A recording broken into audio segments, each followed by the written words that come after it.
The film Sonic the Hedgehog 2, I had a fun, entertaining time with this movie from the characters to the story. This is honestly, in my opinion, a better film than the first movie, and I highly recommend you check this one out.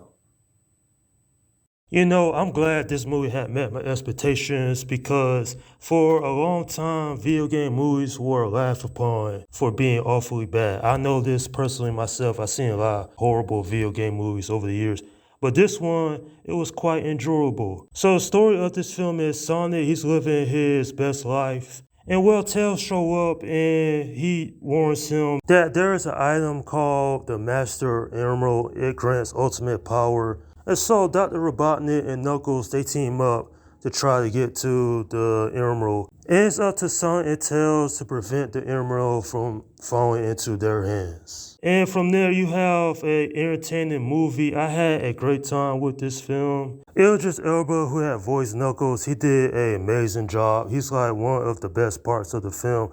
Every time Knuckles was on screen, he was downright impressive. The only downside is I wish he was in the film more. And not just Knuckles, but we also have Tails in this film, voiced by Colleen O'Shaughnessy, who is actually the voice of Tails in the Sonic video games. And I have to say that all three voice actors did such a great job, especially Ben Schwartz. He gives another terrific performance as Sonic. Sonic in this film, he's more confident, he wants to help people, but then he realizes he still got a lot of learning to do. And then, well, we have the human characters. First, I want to get this out of the way. Jim Carrey did another good job in this film playing Dr. Robotnik. His portrayal in this movie is like more over-the-top villainy, and I just absolutely enjoyed that. Now, one thing that I had issue with, it was the side story. Yes, there's a side story in this film. It's Tom and Maggie going to a wedding. That's basically it. Them two going to a wedding. And then we spend so much time with that side story. I was like, if they would have done away with that side story, with the wedding and all that. Simply because it doesn't really tie into Sonic's main adventure.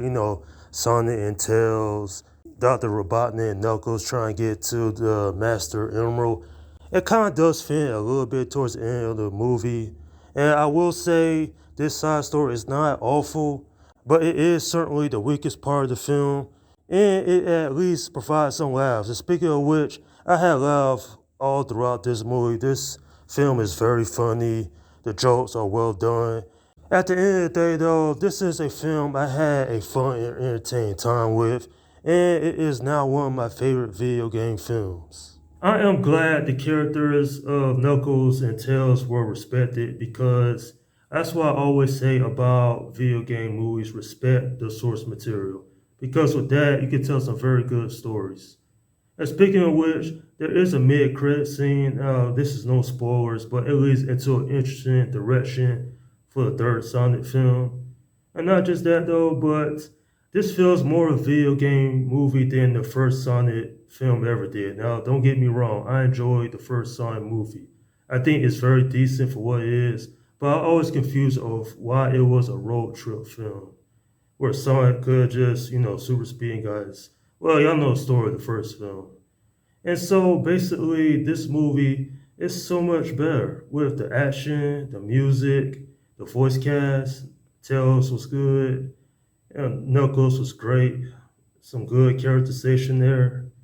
And not just that though, but Jim Carrey had recently said he plans to retire from acting. I hope not, because I would like to see his Dr. Robotnik return for a third film. Sure, his villainy was over the top, but I always enjoyed his presence in these Sonic movies. Still though, at the end of the day, this is a film I had so much fun with. I can't wait to rewatch it again soon.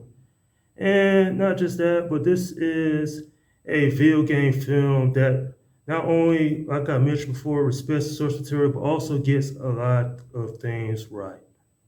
I'm giving this film an 8 out of 10. This is how you make a video game movie. Take note, Hollywood, because not only does it stay true to Sonic fans, but it is a fun film that the entire family can enjoy.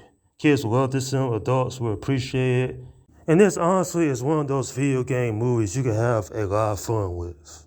Nonetheless, though, at the end of the day, this is a film that was not just only very entertaining, but everything about this movie was just good, from the story to the characters, even the action set pieces, which went on a larger scale.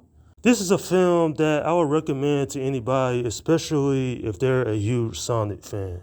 And that's my review of the video game film Sonic the Hedgehog 2. Okay, leave your comments down below in the section and let me know what you think about this film if you have seen it. Alright, this is Slum Guy 172 saying, peace out.